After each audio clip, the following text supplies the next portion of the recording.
Welcome to It's Going to Be Okay with Dr. Roseann. I'm really excited because today we have an incredible guest, and we don't have many guests on this show. And it's part of our physician series about the benefits of magnesium. And I have a must listen to, must watch episode with Dr. Anna Maria Temple. She is an expert in all things related to eczema and our skin. And today, this holistic pediatrician extraordinaire, if you're not following her on social, we're going to be sharing the links. Please do. She's got some really great tips that she's always sharing. But today, we're going to dive really into that link between eczema and magnesium. And how does magnesium, or more specifically, magnesium deficiencies, impact our skin? So welcome, Dr. Anna Maria. I'm so excited to be here. I've been looking forward to it for a while. Well, if this show is as good as the pre-chat, you all are in for a great episode. And what I love that you have this unbelievable expertise in eczema is because as somebody who works with a lot of kids and adults with chronic conditions like PANS and PANDAS, autoimmune conditions, even people with, Lyme disease, MS, lupus, you name it, I sort of get them all. Eczema often is one of the first soft signs that people see before they have the onset of really almost like a crisis, Anna Maria, a mental health, a physical crisis. And there's so many myths and misconceptions about eczema. People think it's just a skin thing that you slap some topical cream on and then you're done. Or if you watch every commercial in the middle of the day, that there's some terrible, concoction that causes everything, but somehow your skin looks better. Like you're going to get cancer, you're going to get stomach problems, you're going to get that. So I would love to learn really what is eczema? Why does it happen? Let's start there before we talk about all the holistic ways people can do things in the inside to support their skin. So yeah, I love that you said that a lot of people focus in just in a skin issue. So eczema is a skin issue. It is an inflammation that we see on the skin, and it's itchy, burning, red hot lava. Skin could be oozy, could be crusty, etc. Now, a lot of people are like, well, but I had a little rash and I put a lotion on and therefore it went away. So my eczema was treated with a lotion. Good for you. But what it is, when we're talking about eczema, we're talking about red, itchy, oozy, bleeding skin that does not get better with lotion, because eczema is not a lotion deficiency. Eczema is full body inflammation, but it just shows up on the skin. And to your point earlier about being the first sign before you get autoimmune issues or PANS or PANDAS or anxiety or ADHD, all the things, it's because you're right. Eczema is a signal that the immune system is out of control. The immune system is now so confused and it doesn't know what it's doing, so it's attacking the skin. And if we treat it like modern medicine often tells us, don't worry about it, the kids will outgrow it, don't worry about it, it's a normal part of childhood, we're going to miss that this is a red flag that we need to pay attention to very carefully in order to avoid other chronic conditions. Fun fact, eczema starts most commonly between 3 and 6 months of age. And 20% of kids who have eczema grow up to be adults who have eczema. That's 1 in 5. 60% of kids with moderate to severe eczema develop asthma. 60% of kids with eczema develop seasonal allergies. 30% of kids with eczema develop food allergies, 6% ADHD. And then we have anxiety and we have depression and all the other things, because it is an autoimmune system that has gotten out of whack and it just shows up on the skin. And the most common thing that is prescribed by traditional docs is topical steroids. And so the family goes, well, I put topical steroid on it and it got better in 24 hours. Therefore, it's fixed my eczema. No, that's a Band-Aid. Steroids work. Of course they do. So do antibiotics. So do those drugs you mentioned, such as Dupixent. Of course. And they work in some people, not 100%, but they work some. But what it is, it's a Band-Aid, because once you stop it, it comes back. So if a medication truly works, why do you have to take it for the rest of your life? Bingo, bango. hopefully that's an aha moment for people. And you said so many powerful things. It's hard to get in there, but like let's unpack that for a moment. And it makes me think of this girl that I worked with a long time ago. And I do commonly see this in the developmental history in the first year of life of many of the children that I work with who go on to have, ADHD and whatnot. But I had a girl, she had the worst case of eczema that I had ever read about. And I saw her as probably a 15-year-old, but when she was an infant, she had head to toe eczema. They couldn't put a diaper on her because when she would urinate, it would cause all these problems. They did the steroids, they did this, they did that. She wound up developing food allergies, environmental allergies, anxiety, ADHD. And so when I worked with her all those years later, she was so anxious she had stopped going to school. We had to deal with that first, but then we had to get her to a functional physician, look at some of those pieces, and then really help to support her system so that her skin would get better. And, that eczema was still with her 15 years later. And I think that's an important thing that people think, oh, it's just a skin condition. I get to have it. Kim Kardashian has it and she's okay. You know, you didn't know that. I did So, not know that. I did yeah. not know that. Yeah, when she actually she did a whole multiple episodes on it and she talked about it as coming out only during periods of stress and that she had to do all kinds of things to moderate her stress. So it's really a reflection of a deeper problem, and topical creams are a band-aid. They don't get to the root causes. So talk about some of the reasons why eczema happens. Like, is it hereditary? Is it always stress? Like, why does it show up for some people and not others? Right. So that's the hardest part because everyone wants to know what is the one thing? What is the one thing that I can use? What's the one thing that caused? And it's never one thing. That's another misconception because it's usually a giant puzzle piece that you have to put it all together. And if we start with how does a 3-month-old get eczema? Because that's always a question. It's like, but they haven't even lived that long. How can they possibly have an autoimmune condition? Well, it all starts with mom and dad. And I say mom and dad because we need the owner of the semen and the egg.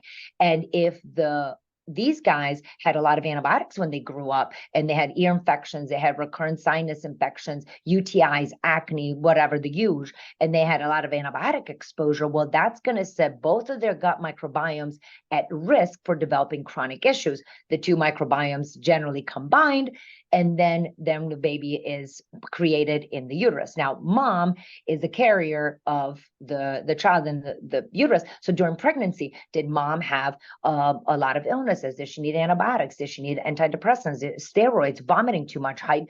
And what was her nutrition like? Because, in our current culture, it's like, well, don't eat raw, don't cold cuts and no No sushi. unpasteurized. Right. And no sushi and no raw dairy and you're good. And so no one talks about the fast food and all the Yeah, cravings. We in fact celebrate cravings for pregnant women. And sure we're they like, do. oh, she needs ice cream again. And we eat ice cream, ice cream, ice cream. Well, that's a ton of sugar that we're putting in the body. And I can't tell you how many women suffer with recurrent yeast infections. And they're like, I've never had yeast infections. It's just a pregnancy thing. I'm like, or could it be dietary related because you're eating so much sugar, which is feeding the yeast? All that sugar is also going to the fetus, which is in its turn changing the fetus's microbiome structure, exposing the fetus to the yeast. And then, of course, my favorite and yours, stress. I Right. mean, all I have to say is a common example I give is the ice storm from 1998 from Canada, where hundreds of thousands of people were displaced. And they've conducted a 19-year study in Project Ice Storm, where they followed the pregnant moms that were displaced and compared them to moms in Canada who were pregnant at the same time, but not affected by the ice storm. And they found that following these kids out for 19 years, increase in eczema, asthma, ADHD, autism, cancer, diabetes, neurological development issues. The list goes on because the stress during the pregnancy can have a huge impact on what's going on in the fetus. And then how were we delivered? Were we C-section? Were we vaginal delivery? My firstborn was breech and she was C-section. She had eczema, asthma, allergies, recurrent ear infection, chronic constipation, the works.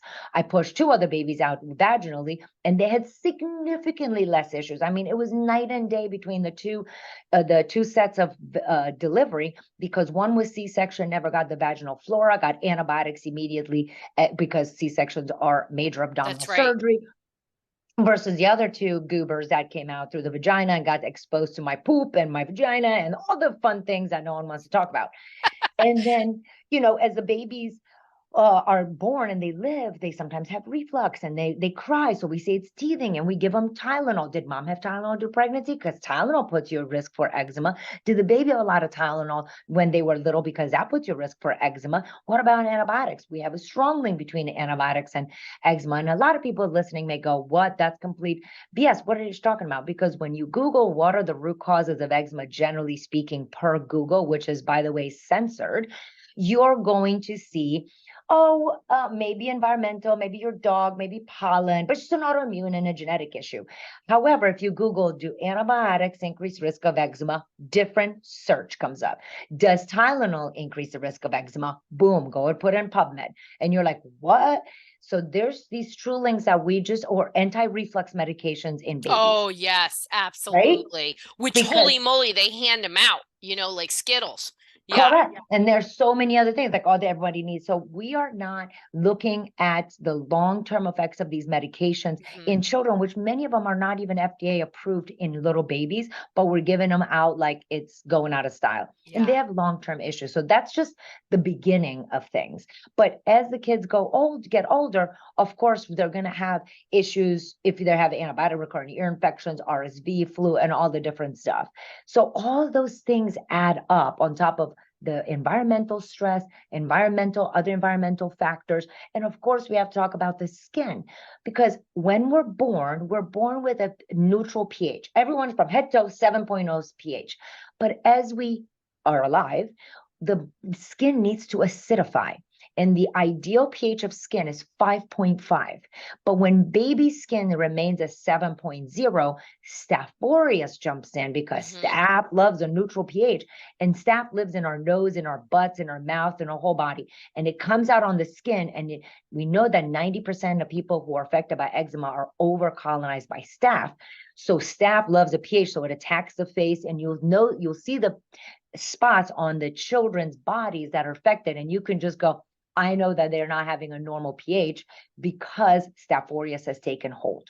Yeah, which I think is really important also. Like there's so much misinformation about Staph, and that could be a whole other issue. But there are so many kids that I work with that have PANDAS that and PANS and PANDAS that are not able to get rid of infections. And we talk about the gut, and I think it's still new for a lot of people, but we almost never talk about pH levels. And it's something people can do on their own, and there are many things and ways that we are living, our lifestyle, the food we put in, the things we drink that can alter our pH in a healthy way and an unhealthy way. And I always say to my moms, like, instead of getting overwhelmed by the information, get excited about what you can do.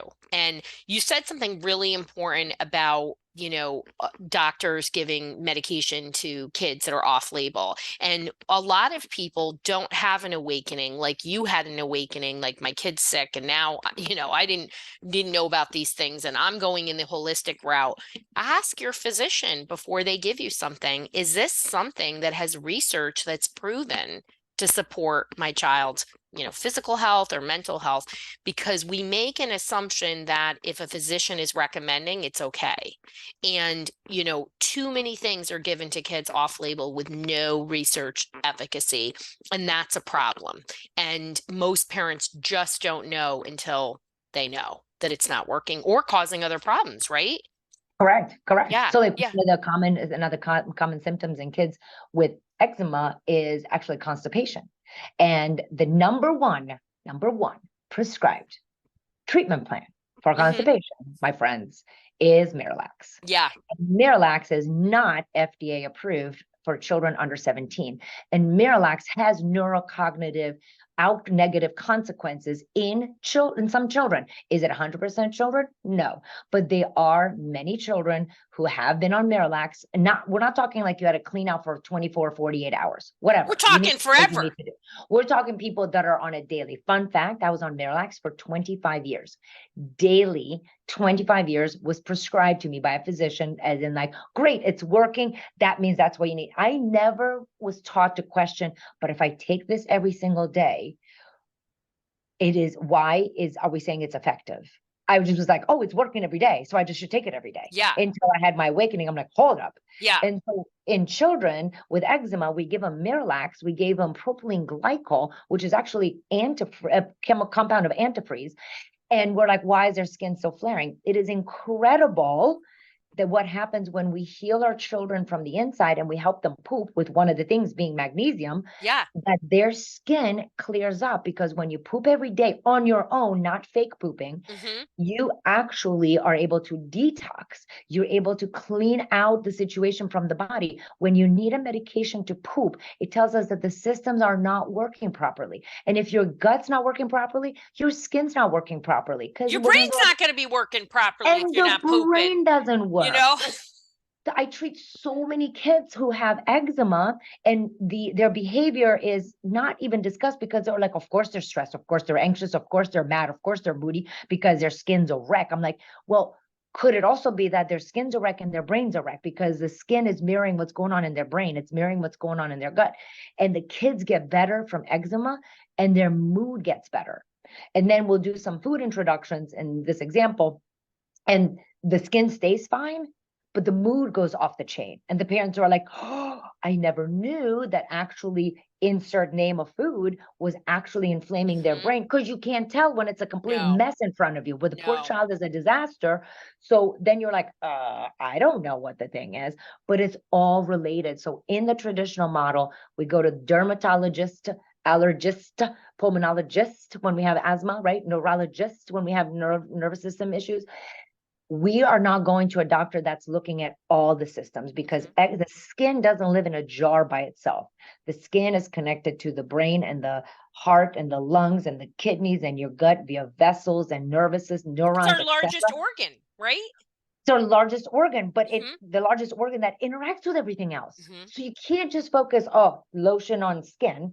And then if you have a micronutrient deficiency, like a magnesium deficiency, and you're like, keep putting steroids on or put lotion on, it's not going to work because you haven't fixed the underlying micronutrient deficiency. Right. So let's talk about, because, this is important, and this hopefully, I think this whole episode is a lot of ahas for people, because I don't think people prioritize their skin, because they don't, unless it's red and oozing, right, and out of control or visible. Sometimes we're in a culture of, well, they're getting to school and they're getting decent grades and this is okay, so I don't need to prioritize it. And like, we go into a crisis mode, right? We want to be proactive and, like you said, heal from the inside.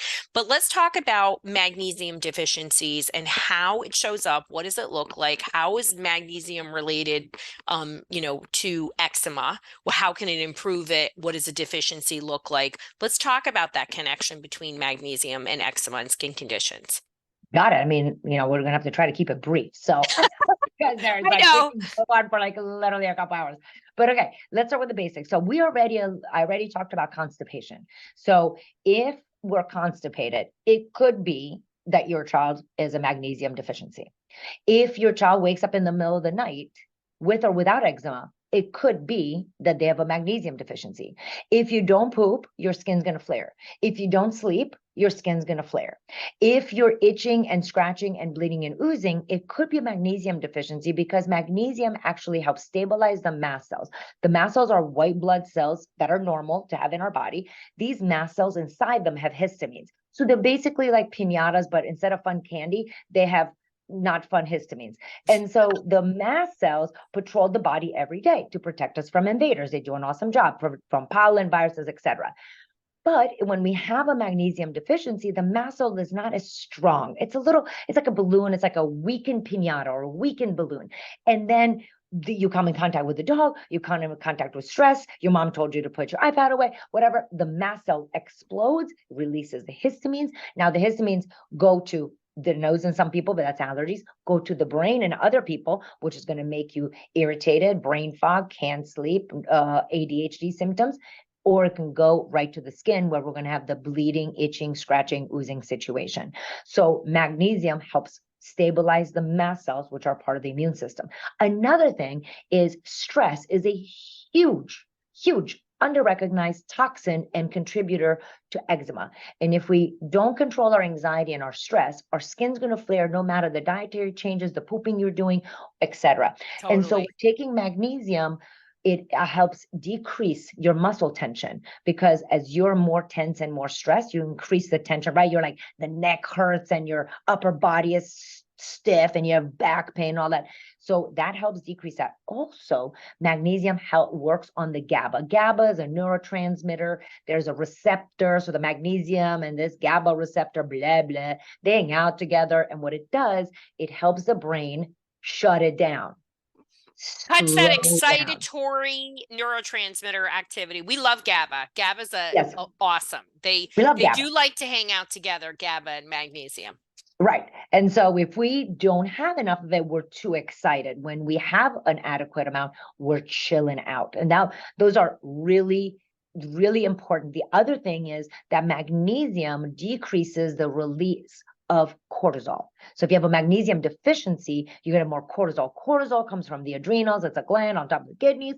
And the cortisol is responsible for fight or flight. Somebody puts a gun to your head, cortisol goes up because it needs to, so you can get the heck out of Dodge, right? And so you can run fast, do all you think getting away. Well, that's fine and well, but when the body's cortisol level is always high, because as you always say, Dr. Roseann, which is my favorite, stress is stress. So in, my life, my kids were overscheduled because I wanted them to be in foreign languages and do piano and do drama and do school and not be on electronics. And so we would run them from an activity to an activity to an activity. And even though that's positive and they are happy and excited about it, and we're excited, it's still a stress on the family and the system, because in the end, cortisol is just cortisol. It's not, Yeah. the fun cortisol and the mean cortisol. It doesn't know the difference It between good or doesn't know the bad difference. stress. Yeah. Right, right. So magnesium in all those scenarios, by improving your stress and relaxation, by helping you poop, by helping you sleep, just to name only a few of the things, it helps rebalance the body so the skin can heal. And how do you become magnesium deficient? Well, medications make you magnesium deficiency. Stress, my friends, the more stressed we are, the more magnesium deficient we You are. can't keep up. With those kind of stressors. And once you're in the fight, flight, or freeze, I mean, you need a lot of magnesium to help rebalance your system. You're probably going to need other things. You're going to go through a lot of nutrients, but it's so important to help all those systems you just talked about. So for sure, we need a lot. Right. And a lot of people were like, because in our current world, we put a steroid on and your skin is better in 24 hours temporarily. And you have ADHD, so you take Ritalin, so your focus is better in 30 minutes. We have been trained to think that anything we offer to the body is going to be better in 24 hours. And a lot of people are like, oh, I know functional medicine, integrative medicine, it takes time. We know. And then 2 weeks in, they're like, it's not working. Nothing's working. Nothing is working. And I'm Amen, like, sister. but I gave it 2 weeks. I'm like, Yeah. Right. The bucket is way empty. And is it a sieve? Because is the bucket filled? Did you control the rest of your stress, your anxiety? You're all chill. You're all zen. You are yogi now. And you're taking magnesium at the doses that are needed for your body. KK. But most people continue on with their stress and they take the magnesium. So basically they just take it and pee it out. And so they're like, but I'm not seeing any difference. I'm like, right, because a supplement cannot outperform the changes in your diet and changes in your lifestyle. If you don't change anything, you just take a supplement, you're just basically making You do the expensive same pee and poop. behavior over and over. I mean, what's going to happen? Expensive pee and poop. That's what we're doing. I know. I mean, and magnesium is one of those nutrients where when you do take it, you do feel calm. I know that that's part of why I, almost attacked a TSA agent when he tried to take my magnesium away, because I was like, oh my God, I'm not going to sleep, I need that on video. I need that on video on Instagram. Why wasn't that there? Well, I charm talked him into letting me keep it. But I was so freaked out by that I carry like 2 or 3 different types of magnesium in different places in my stuff when I travel, because I was like, oh, I can never have that happen again. But there is an immediate calming effect, but you're right. I mean, you can't just do one thing and expect, oh yeah, my skin's going to be great, or I'm not going to have anxiety, or I'm not going to have that. You have to have lifestyle changes and behavioral changes, right? Stress needs coping skills, and we need healthy ways to manage good and bad stress. And it's something that we need to do every day. We can't just say, oh yeah, I'm just gonna, run on empty, and especially like, a lot of moms listen to this, and, we've both been guilty of running on empty for our kids. And especially when our kids are having a hard time, you have to fill up your cup, and for yourself, but also to role model good ways of managing stress. And certainly magnesium is a great way. It's a tool, but it's a piece, right? Like, I love that you said, like, is there a hole in your bucket, basically? Like, you keep putting stuff in your bucket, but how are you going to really adopt this add it into your life, I think is an important part. But it is such an important, nutrient for the skin. And talk about, using your tools, not just magnesium, but when you're supporting people in a holistic way to approach eczema and skin conditions, where do people start? Like, what do they do? What are things that you feel like, okay, here's some myths, here are some tips. What's the best advice that you have for somebody who's really struggling with eczema? Got it. So the first place we begin is found the foundation, which is nutrition. And I'll say that before that, for people that are join my online program, the first thing we actually do is we go through your family history. I teach you how to go through your family history and birth history and all the things. And I help you pinpoint exactly the various things that contributed to this eczema situation. And it's very empowering to be able to do that exercise, because then you're like, okay, I am seeing how all this came together, rather than like just minding my own business and now I have a child with eczema. It's like we need to know kind of, and it's not a blame game, it's just, okay, we like to be detectives, we like to know what happened. So that's powerful. Okay, but you're not in my online program, so we're going to do nutrition is a cornerstone. If you skip nutrition, nothing's going to work, because Right. people go, nah, but what's the supplement? Don't even think about it. Nutrition is the cornerstone. The first thing in nutrition is processed foods. A lot of people know about dairy, and so they're like, I'm dairy free, and some people know about gluten, they're like, I'm gluten free, but they don't attack you can't skip steps. You cannot skip steps. That's why I do things in a very systematic way. You can go, you can't learn how to read and you're reading chapters without learning the letters. I mean, of course, right? Yes, right. Gotta start from the Got to top. get your phonics in place before you start reading. Exactly. So starting with processed foods, because my friends, organic Gatorade is dairy-free, gluten-free, it's organic, it has all the things. Okay, complete garbage for your skin. So we have Oreos, by the way, are also gluten-free and dairy-free. Also garbage for our skin, because we got to look at food coloring, additives, preservatives. All those are a major trigger. Tons of research on this on PubMed.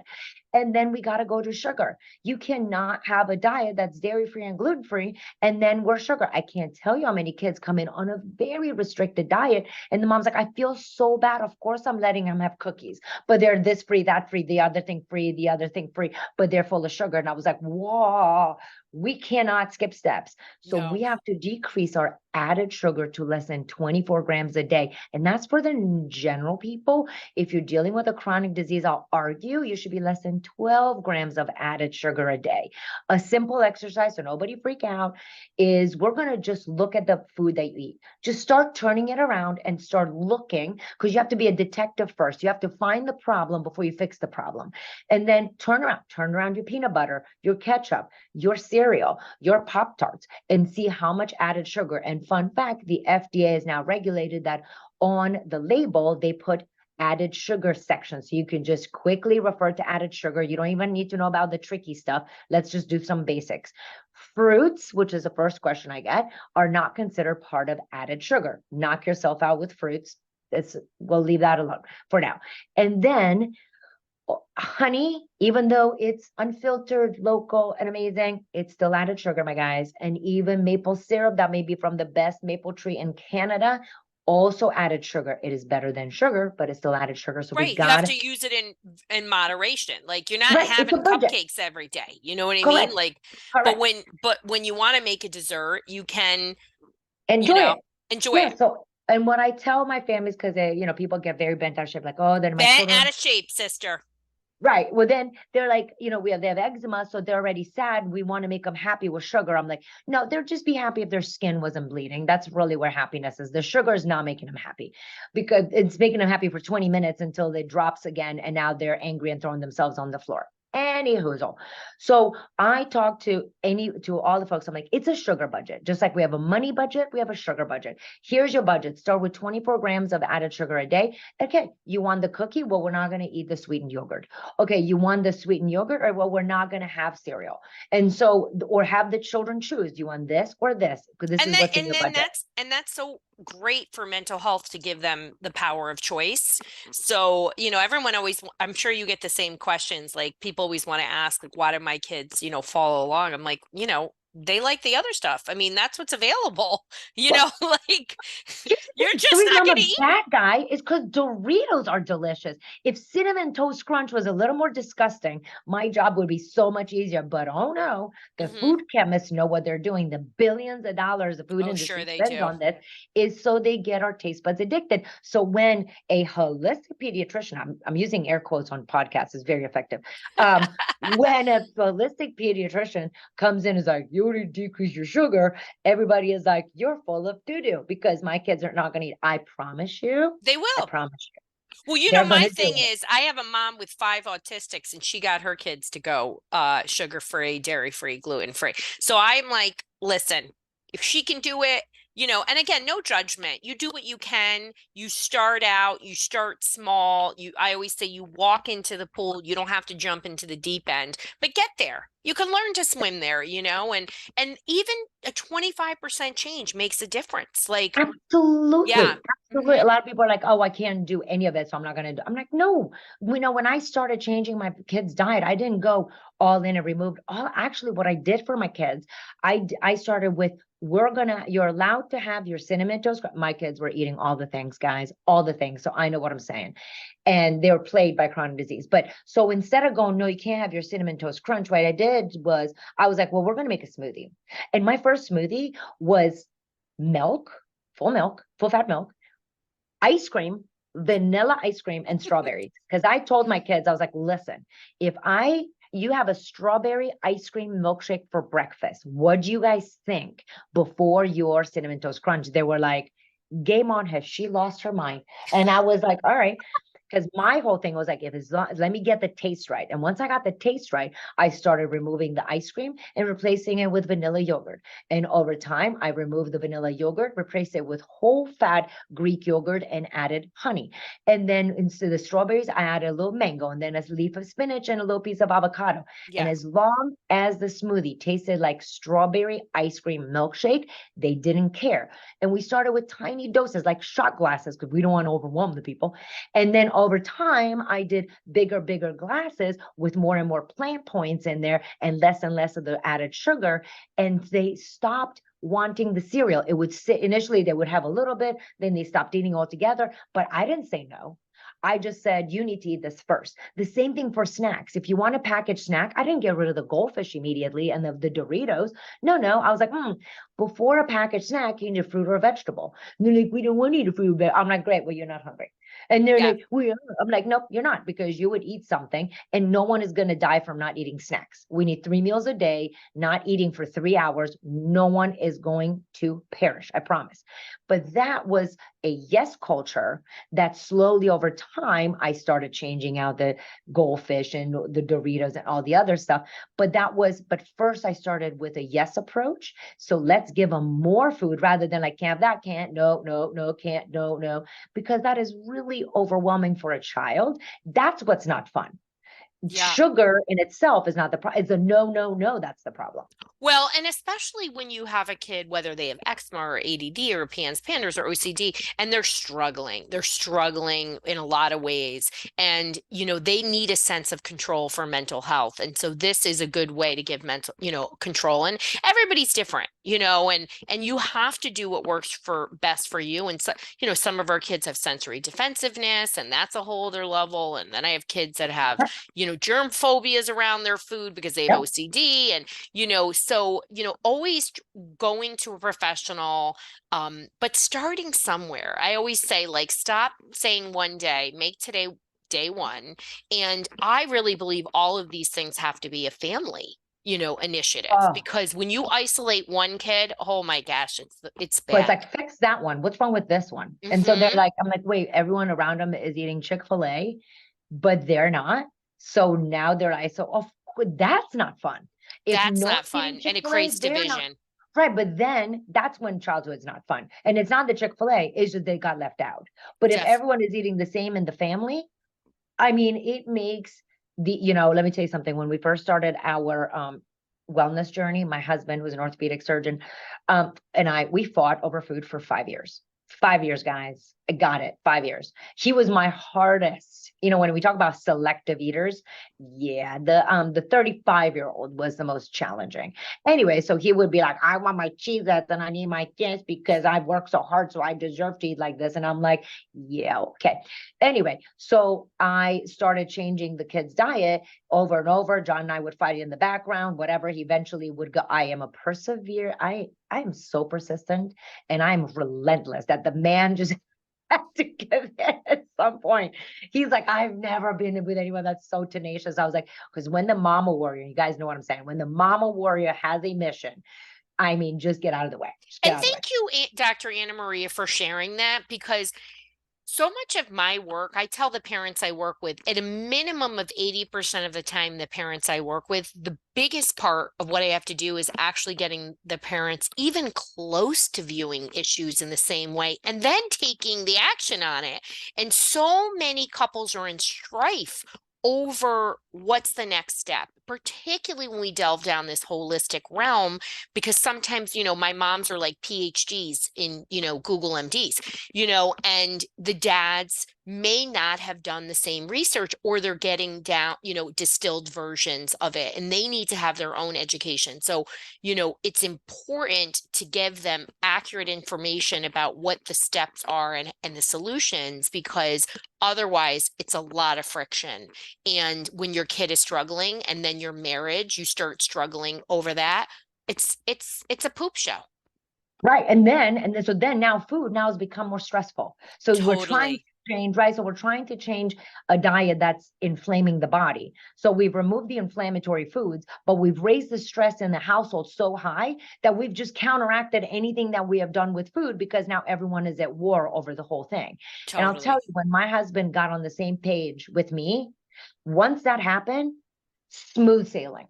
I mean, and by smooth sailing, I mean all the bumps in the road. I'm just saying, like, we stopped fighting. Yeah. Let's not think that this was like a But walk it in was the a park. lot easier. Oh my God, it was Yeah. so much easier. Yeah. I didn't have to discuss, because when I would replace a food, because I went after the cheeses, and then I would go after the Ritz crackers, and then I went after the gold. But once we were on the same page, as I would replace a product, instead of the major adult tantrum that would occur and the name blaming that would happen, he'd be like, his coping word was tyrannical dictatorship. And to this day, he's like, I'm still would like to start a support group for anyone that lives under tyrannical dictatorship, because I am a survivor. But you saw the difference that it made in your kids, in all aspects of them. And you felt different too, right? Right. Well, he felt different. Of He felt course. so different. Hmm. And he's seen the changes that happen in my patients, that he wrote the Ending the Eczema Epidemic book. The orthopedic surgeon wrote the The book about doubter. ending the eczema epidemic, because he was like, I can see it. It took time.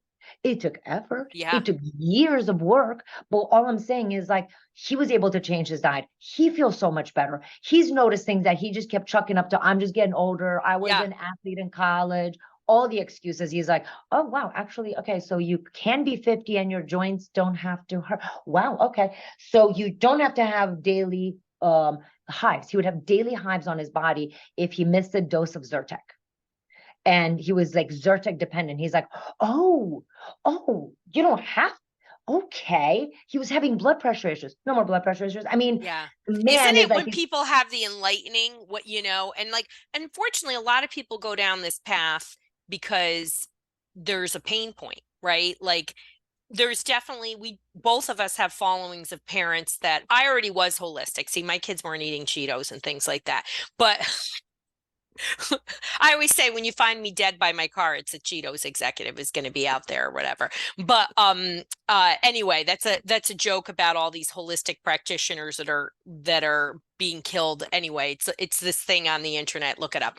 But it is a hard journey where we don't want to make light of it. But when you do go down that path, even if it's because of something bad, right? Something your kid is struggling or you're struggling, there is a beauty in it because you fix from the inside. And yes, you can support your skin. Yes, you can change your mental health. There's just so many things that happen when you put the right nutrients in. And it does start with diet, Anna Maria. I mean, it really does. And as much as I love magnesium and vitamin D and zinc, like some of those essential fatty acids and probiotic, like those are like, probably the best. Of course, you can't, your methylfolate and stuff like that for my MTHFRs like me.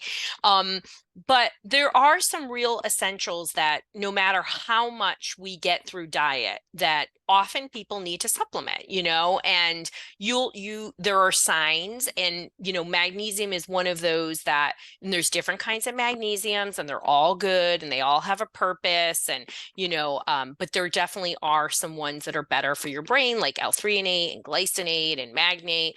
Citrate is great too, but it's really known for pooping. And then there's sulfate for your bath. And, but it is important for people to recognize supplements can help, but lifestyle changes is really where it's at, if you were to, talk to a parent for the first time who is really thinking about natural solutions for eczema or anything with help, because you're really, a well-known pediatrician helping people all over the world.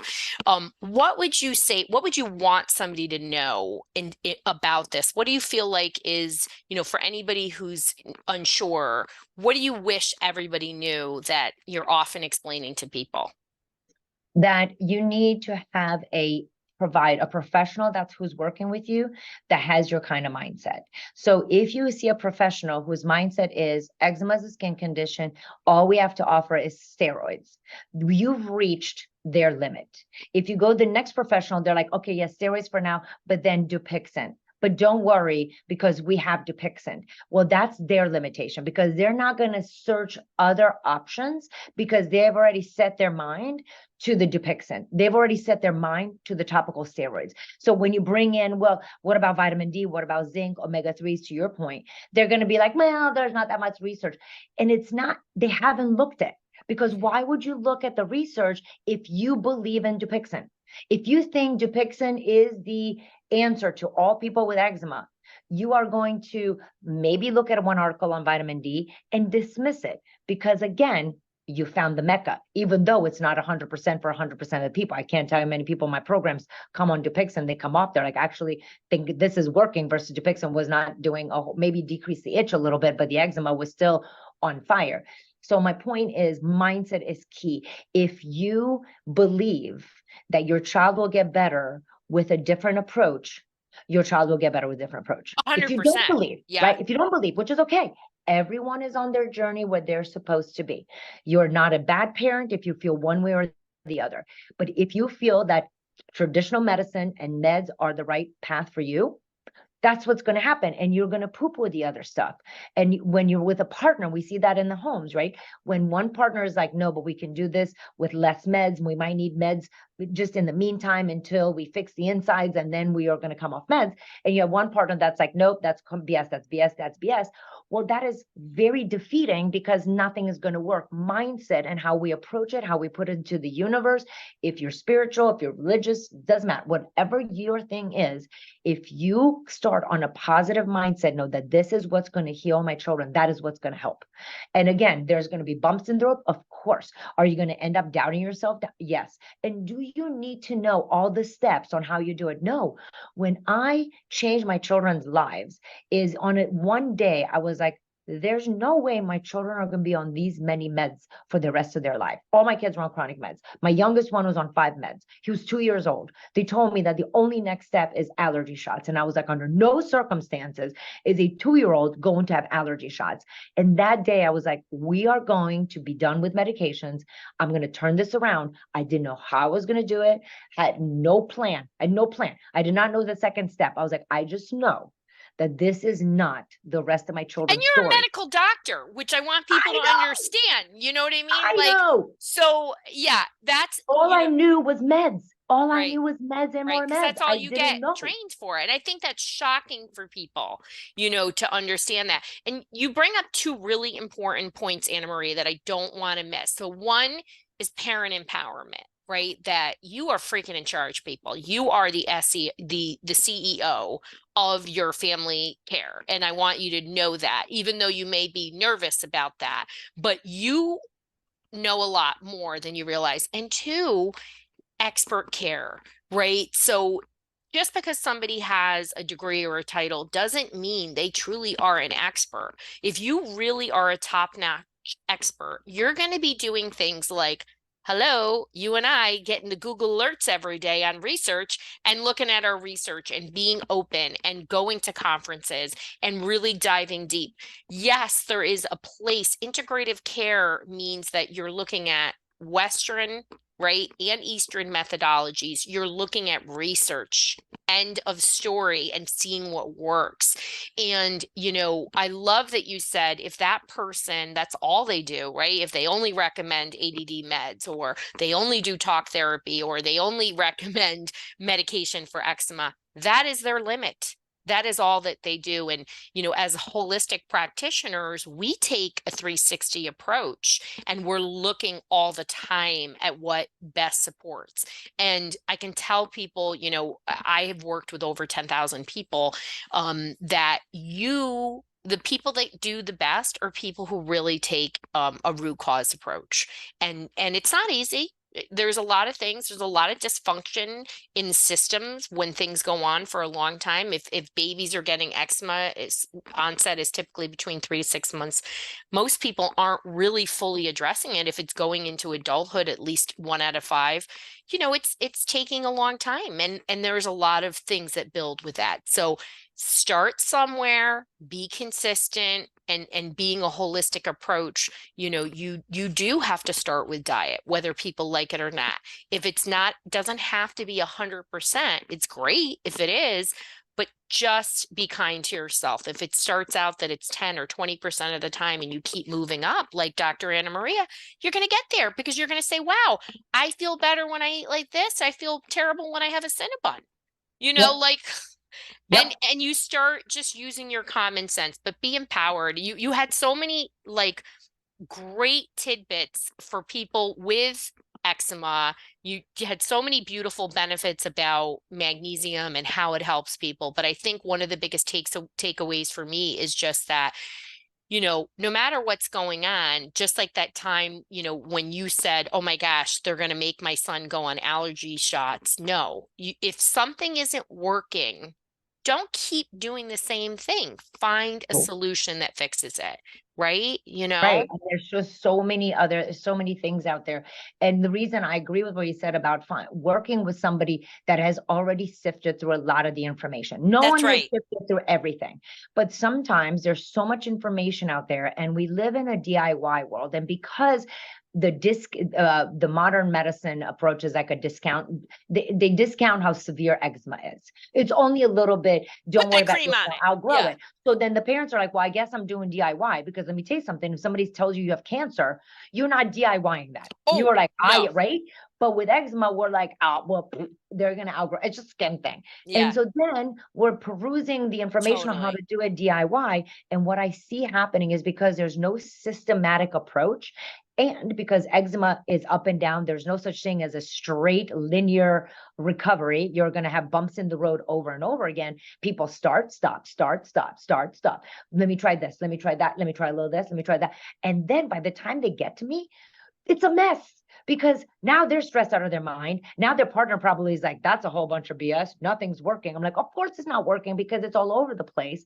And so finding whatever the chronic issue is, finding somebody that speaks your language, that hears you and sees you and understands that you're the parent and that what you observe matters the most, and take into account all your needs and your child's needs, plus integrating all the information that is out there, your anxiety and stress are going to be so much You need less. Like, professional guidance. oh I my mean, gosh, you just right? do. Yeah, You're going to spend so much less money in the end, I and know. so much less So time, true. because the DIY stuff, it just stresses us out without, we don't even realize it. So just being cognizant, number one, is there a different approach? Are you okay with a different approach? Is there someone that's speaking your language? And if while you're doing all those things, take a look at the nutrition. See what's happening. How many processed foods? What do you know? And how do you know it's a processed food? If you can't read the ingredients, so if Hmm. you can't read it, don't eat it. That's The right. end. That's Yeah. it. That's how quickly It's I'm. a great simple way, but yeah, it's important to find a trusted guide. And we all like to do things ourselves, but I know that when I need something, I go to a professional, right? Yeah. And that is really it's not just a cost savings, it's a pain savings. Oh, Because when your kid is suffering, every day they suffer is another day that knocks their self-esteem, that they're hurt. And also us worried mama bears, holy moly. I mean, I had a mother yesterday. I was like, you got to, she refuses to take care of herself. And I was like, I right, literally can't help you anymore. You refuse to take care of yourself. Like right. when like, and I'm here with you, like, let's do this, and so there's a lot to be said with professional guidance. And you definitely are an amazing expert in eczema. I appreciate so much of what you do. And we'll definitely have links in our show notes for people that want to get a hold of you. And thank you so much for sharing. I actually learned a lot about eczema. Again, it's a common issue that I see tied to mental health, later mental health problems. And so thank you for validating that with some statistics. And as I always say, wherever you are in your journey is exactly where you need to be. But take one step towards natural solutions and stick with it, people. Don't do it for 3 days and be like, it didn't work. At least 30 days is my rule of thumb. Anyway, Agreed. appreciate Agreed. you so much, Dr. Anna Maria. Thank you for all that you're doing in the world to help people live healthier lives. This has been so great. Thank you so much for having me. Take care. You too.